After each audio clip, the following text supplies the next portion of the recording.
It's certainly good to be back. It's good to see everybody. A lot of people that were sick are no longer sick, and so that's a good thing. And last week we studied about the sins that put Jesus on the cross, and we couldn't have that conversation without first understanding that it was Lily's sins and Gwen's sins and Jed's sins and my sins.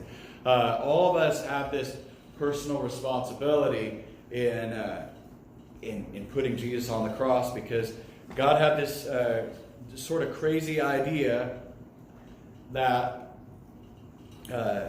he could have a relationship with people that didn't require him to make robots out of anyone, but instead could create people, but then they were going to mess up, and they were going to make a choice at one point. Everybody of sound mind and of an age makes a choice, a conscious choice, to sin, to knowing what the right thing to do is, and either not doing it or knowing something is wrong and doing it anyway, making a choice to sin. And then the Creator had a dilemma that would violate his perfection, that would violate a standard, and people would not be living up to it, and thereby separate themselves, in effect separate themselves, condemn themselves, and need a way back. And so Jesus had to go to the cross.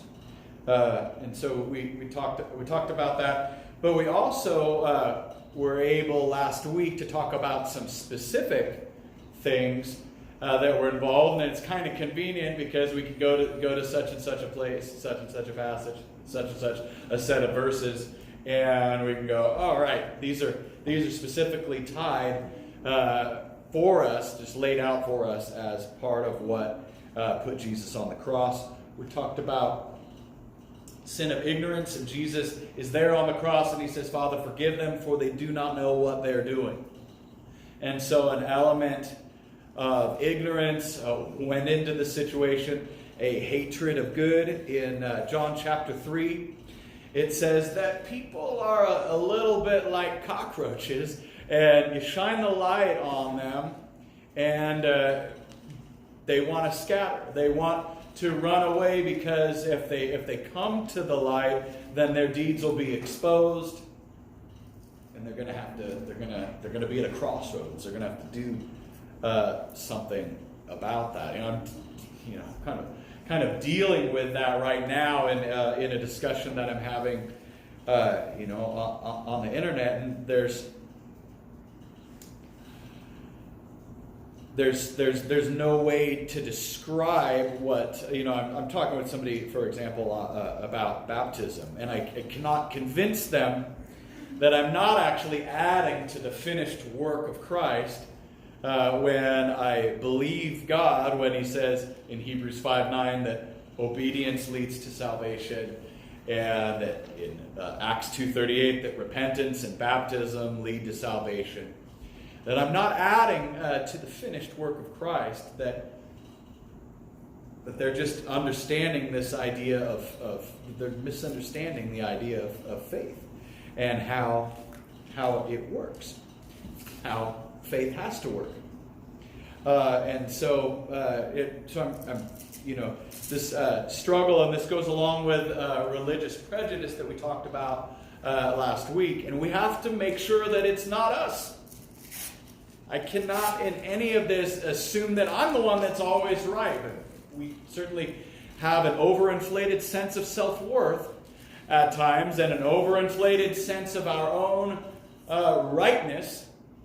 And how often do you have a conversation with somebody and you never even consider the possibility that you could be the one that is wrong? We have to believe that is possible.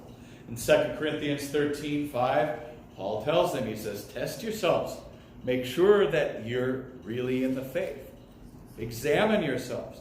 We have to be humble enough to do that courageous enough to change when we need to. And so we talked about the religious prejudice of the Jews who could not conceive of Jesus as he was because they had this idea of Jesus as he should be. And even Peter himself, when he takes out his sword, I don't think he's trying to get, to do some dermatological, mole excision on that guy's ear. I don't think he was trying, he's like, I was going for the mole, but I got the ear. I think he was going for the head and he got the ear. And he says, I'm willing to die for you. And then Jesus allows himself to be taken into custody and does what Jesus does best, and everything is turned upside down. And now Peter is not so sure. He's like, this isn't how things are supposed to be. And so even some of his closest people have their own prejudices. And prejudice isn't always a malicious thing. Sometimes it's just how we're conditioned. There's a whole section of the religious world that is conditioned that if you believe that God wants anything more than for you to believe, then you have to be mistaken. And so, like I said, I'm kind of in the thick of it right now on Facebook with that. But let's get into today and some more of these specific things, such as the sin of envy. And the sin of envy, we can read about it in Matthew 27. Matthew 27, 17 through 18.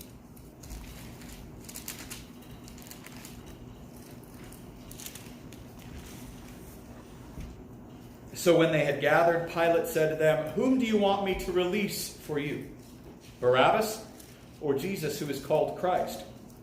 For he knew that it was out of envy that they had delivered him up.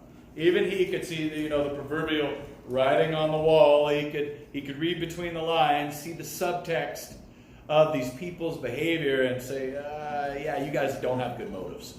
You don't have good hearts in this." I don't know if it's the right way to understand jealousy and envy, but it certainly sounds kind of reasonable. But jealousy is just wanting, seeing something out there and wanting it really, really badly. But with envy, it's like, I want what you have.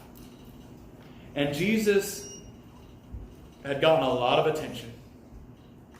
He had gotten, he had gathered this following, and the people who were in charge, they didn't like that. They felt like they were taking a hit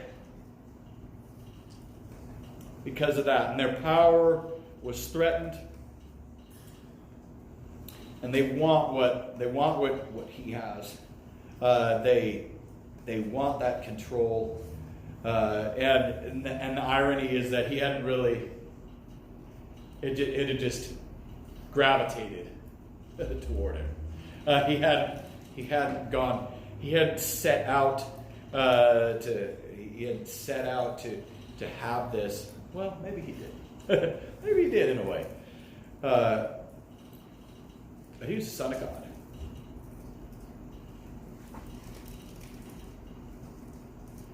Who deserves it? Who deserves to have it? So when we think of the church, with how much strife happens in the church, how many problems happen, sometimes even among us because of something like envy. Looking at something that somebody has, an ability maybe that somebody has, a resource perhaps that someone has, and a job that somebody has, and wanting it. And I don't know what to say. I don't know what the antidote is. But like Stan and I were talking yesterday about fellowship. And we're talking about how we can be on a regular basis more part of each other's lives. And how much does that help with understanding each other? When we know each other, how much easier it is to love each other. Jesus says in John 13:34, "A new commandment I've given you, that you love one another." And this is going to be one of the main ways that everybody else outside is going to know that you're a follower, is because you're going to have such a strong love. Well, then sometimes we do hateful things. It's great. But if we're part of each other's lives and we know that much more, then it's easier to assume the best. It's easier for us to overlook faults. I'm pretty sure Eddie and I are we're kind of at the point where we know each other so well that we just, he has little foibles that I don't even bother with. I have little foibles that he doesn't even bother with. It takes a special something to get to a level where we bother, where we even feel like we have to bother with I'm sorry and that sort of thing, because we know each other, and we don't jump to conclusions. Well, sometimes we do. We tend to not to jump to conclusions. We tend to just let it ride and be merciful and understanding. And so love is definitely an antidote. Other than that, it's hard not to want what other people have, but you just have to resist. You have to resist that temptation. It doesn't make it okay just because something is difficult. And the Jews had this, the Pharisees especially, had this sin of envy going on. And the sin of the love of money is one of the things that also put Jesus on the cross. We know that Judas is in love, was in love with money. Look at John chapter 12.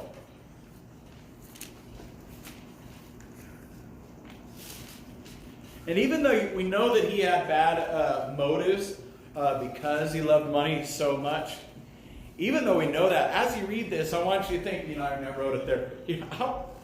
What he says is very, very practical. If a denarius was a day's wage, was an average worker's day's wage, then this lavish gift that is given, a very practical thing for use for the money, would have been exactly what Judas was saying. Let's read in John 12, 3-6. Mary therefore took a pound of expensive ointment made from pure nard and anointed the feet of Jesus and wiped his feet with her hair. The house was filled with the fragrance of the perfume. But Judas Iscariot, one of his disciples, he who was about to betray him, said, "Why was this ointment not sold for 300 denarii and given to the poor?" He said this not because he cared about the poor, but because he was a thief, and having charge of the money bag, he used to help himself to what was put into it. How practical it is. And we have to, the lavish way that God sheds his love abroad. Like we talked about a little bit ago, that love of God being shed abroad in our hearts. Well, we're supposed to be like that. In Proverbs 11:24, if you turn over there, Proverbs 11:24.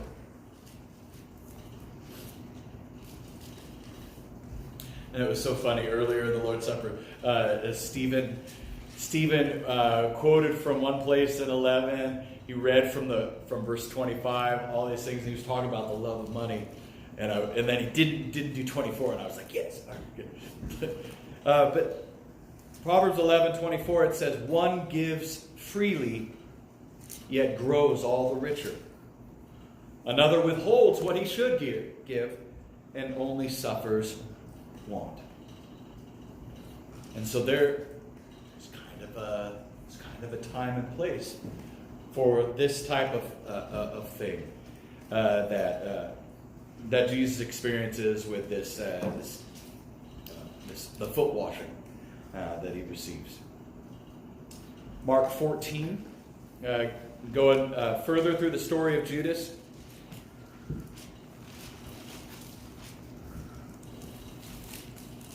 Mark 14, 10, and 11.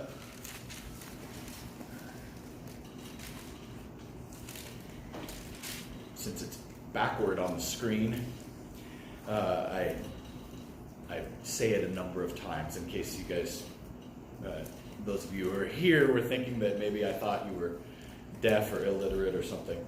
But I want to make sure that everybody possibly watching can follow along too. Mark 14, 10, and 11. It says, then Judas Iscariot, who was one of the 12, went to the chief priests in order to betray him to them. And when they heard it, they were glad and promised to give him money. And he sought an opportunity to betray him. So, chance to get some money. And then back in Matthew 27, also know his regret. And this can be a lesson to us too. And sometimes how we choose to use our money, how much we're longing after money can lead us into regret.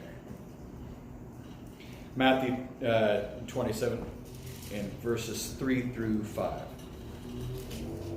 Then when Judas, his betrayer, saw that Jesus was condemned, he changed his mind and brought back the 30 pieces of silver to the chief priests and the elders, saying, I have sinned by betraying innocent blood.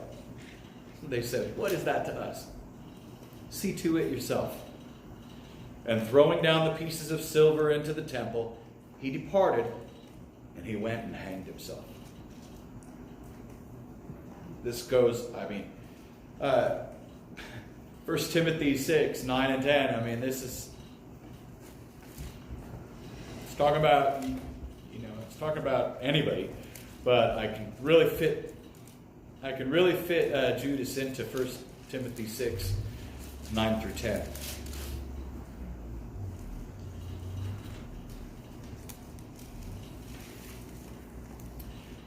That says, but those who desire to be rich fall into temptation, into a snare, into many senseless and harmful desires that plunge people into ruin and destruction. For the love of money is a root of all kinds of evils.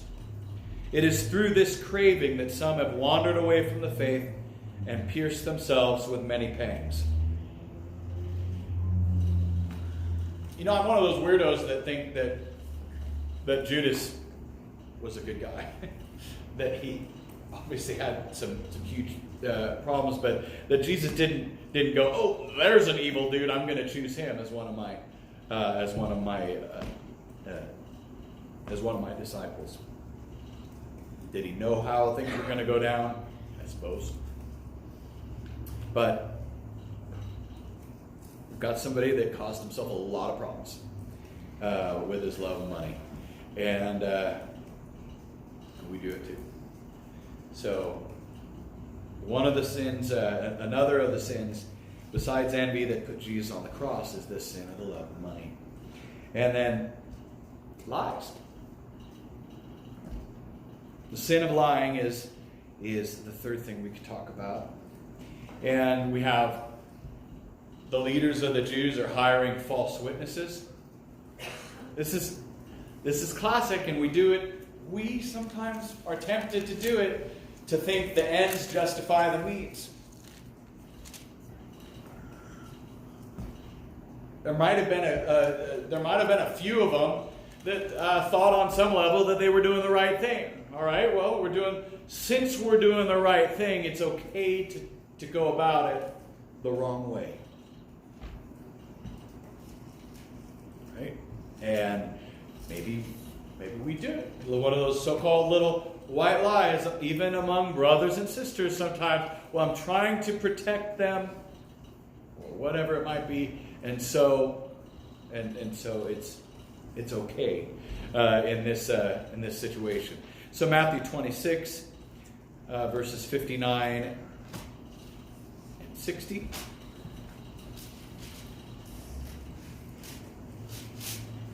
Now the chief priests and the whole council were seeking false testimony against Jesus, that they might put him to death. But they found none, though many false witnesses came forward. So in other words, I'm inferring that it means that they didn't find anybody that could speak truthfully about something that he'd actually done. They hired false witnesses in Matthew 28 after his death.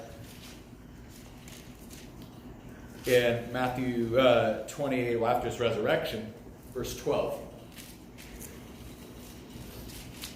And when they had assembled with the elders and taken counsel, they gave a sufficient sum of money to the soldiers and said, "Tell people his disciples came by night and stole him away while we were asleep. And if this comes to the governor's ears, we will satisfy him." How? Well, probably with money. "And keep you out of trouble." So they took the money and did as they were directed. And this story has been spread among the Jews to this day. And I already mentioned it hasn't stopped being a temptation.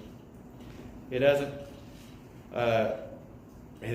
stopped being, something to reckon with in Colossians 3. Ephesians, Philippians, Colossians 3 and verse 9.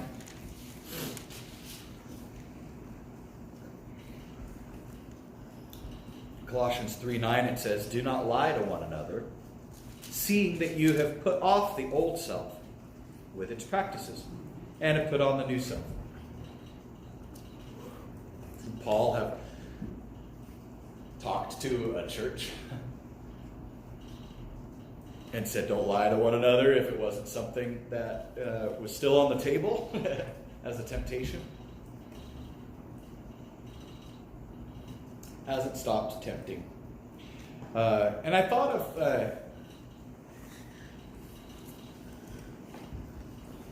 the idea of sort of a big picture truth that God's interested in. It made me think of Romans chapter 1. And maybe if you think of the creator of the universe, if you think of just believing in God in general, that's like sort of this global thing, this big picture of what people are doing, and God wants truth. He wants truth to prevail. Romans 1 and verse 18, it says, "For the wrath of God is revealed from heaven against all ungodliness and unrighteousness of men, who by their unrighteousness suppress the truth. For what can be known about God is plain to them, because God has shown it to them." Suppressing the truth. And I guess I probably already mentioned this, that like some of the people, the people that I argue with sometimes or debate with, typically on Facebook,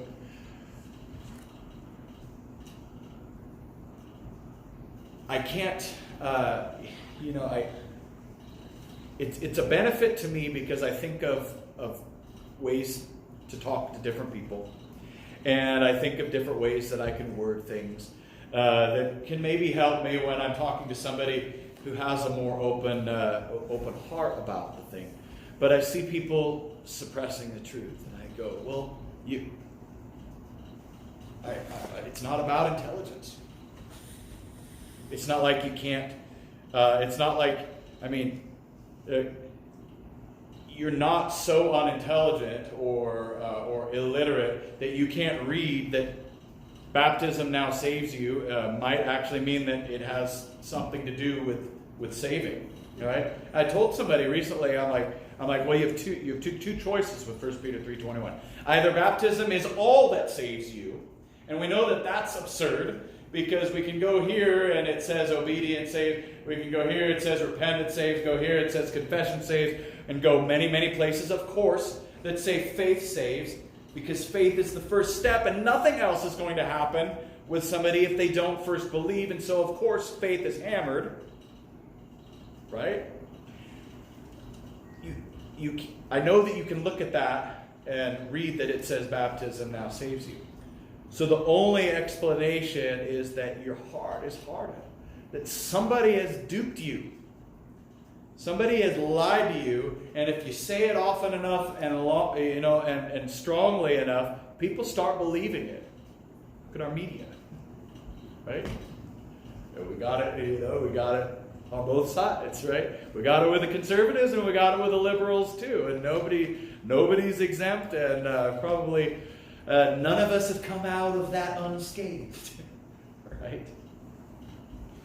And here, Romans 1, big picture. Does God even exist? Can't get any bigger than that. What's Hebrews 11:6 say? It says that those who want to please God must first believe that He exists, and secondly, they have to believe that He is a rewarder of those who diligently seek Him. You think about what seeking God would look like, and we can look at a lot of different passages about that.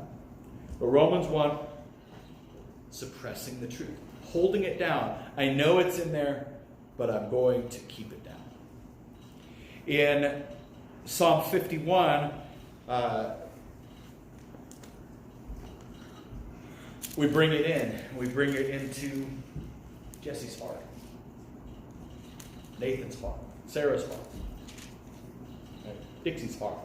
We bring it right in into us, and we've got David. He has tried to orchestrate the death of Uriah the Hittite because he wasn't able to orchestrate the cover-up of his adultery with Bathsheba. And so we have adultery and murder, and then we have David asking forgiveness and acknowledging some things that apply to each of us individually. In Psalm 51 and verse 6, he says, "Behold, you delight in truth, in the inward being, and you teach me wisdom in the secret part." You delight in truth. The sin of lying was another huge thing that put Jesus on the cross.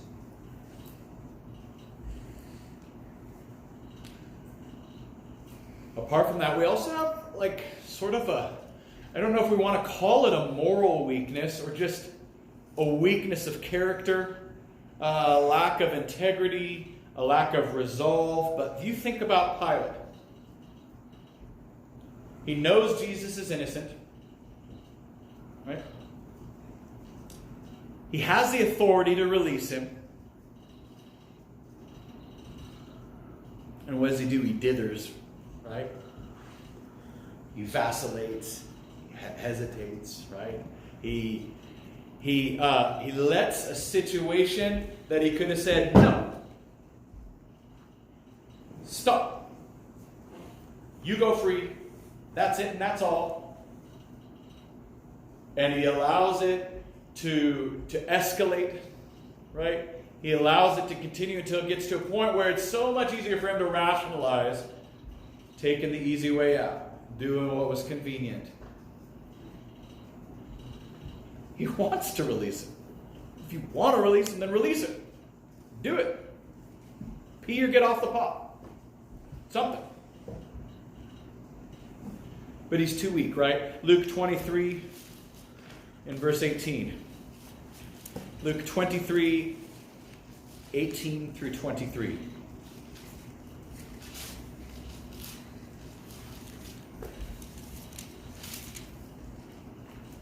And it says there, "But they all cried out together, 'Away with this man, and release to us Barabbas.' a man who had been thrown into prison for an insurrection started in the city and for murder. Pilate addressed them once more, desiring to release Jesus, but they kept shouting, "Crucify! Crucify!" A third time he said to them, "Why, what evil has he done? I have found in him no guilt deserving death. I'll therefore punish and release him." Well, do it! Punish him and release him. No. But they were urgent, demanding with loud cries that he should be crucified. And their voices prevailed. He could have acted firmly, decisively, quickly. Oh, man. Sometimes it's like, just make a decision. I'm sure we've all seen that. Do something. He could have acted firmly, but he sacrificed his principle for expediency. And we sometimes do it today.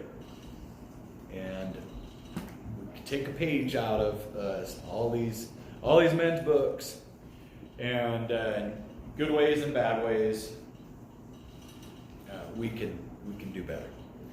All these sins that put Jesus on the cross. The sin of ignorance, the sin of hatred of good, of religious prejudice. Oh, that's not how Grandpappy did it. I gotta do it how Grandpappy did it. The sin of envy, of lying, of greed, and moral weakness. All these are things that we have to reckon with. We're not immune. So consider that. We always end with an invitation. And the invitation is really just kind of an expediency. There's nothing that says that anybody has to talk to their brother or sister on a Sunday or on a Wednesday night. There's nothing that says that somebody has to faithfully and penitently confess Christ and be baptized in the church building, or on a Sunday or on a Wednesday night. No, this is just a convenient time to remind ourselves that we're not in this alone. We're not in it alone. We're supposed to bear each other's burdens. And so sometimes it's just about communication. I cannot help you with the burden that you will not tell me about. And